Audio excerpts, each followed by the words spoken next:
asawang pinaulanan ng suntok at tadyak ang isang lalaking patulog na sana sa kanilang bahay sa Calamba sa Laguna. Ang nahulikam na nanakit, dating nobyo ng kinakasama ng biktima.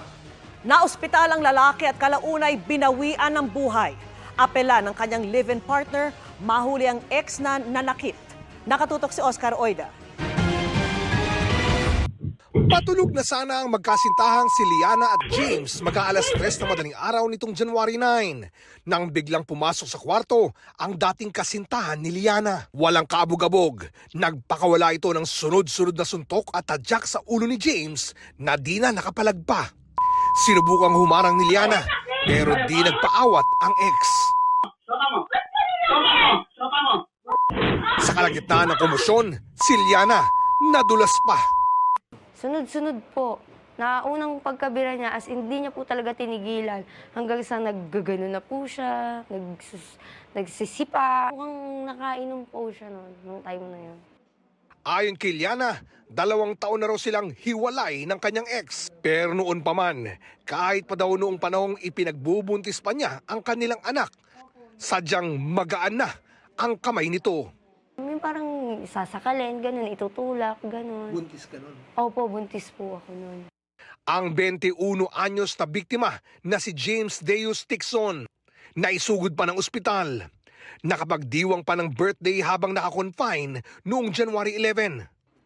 Pero nitong January 14, tuluyan na siyang binawian ng buhay sa pagamutan. Yung sabi niya, Mama, hihiga na ako. Doon siya inatake. Hihiga siya medyo nantirik siya at nanigas yung mga kamay.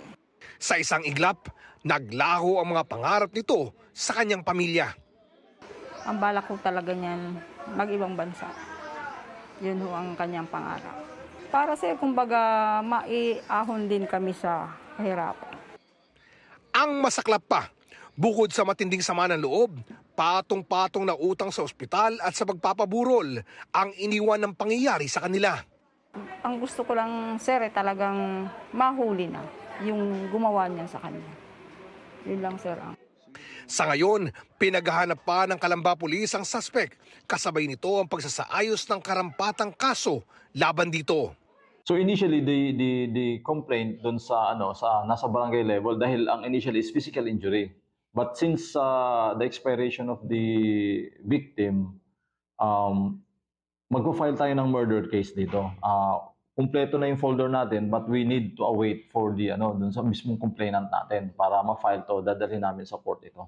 Pagbayaran niya yung mga ginawa niya sa tao dahil walang kamuang biglang mawawalan ng buhay neto ng dahil sa kanya.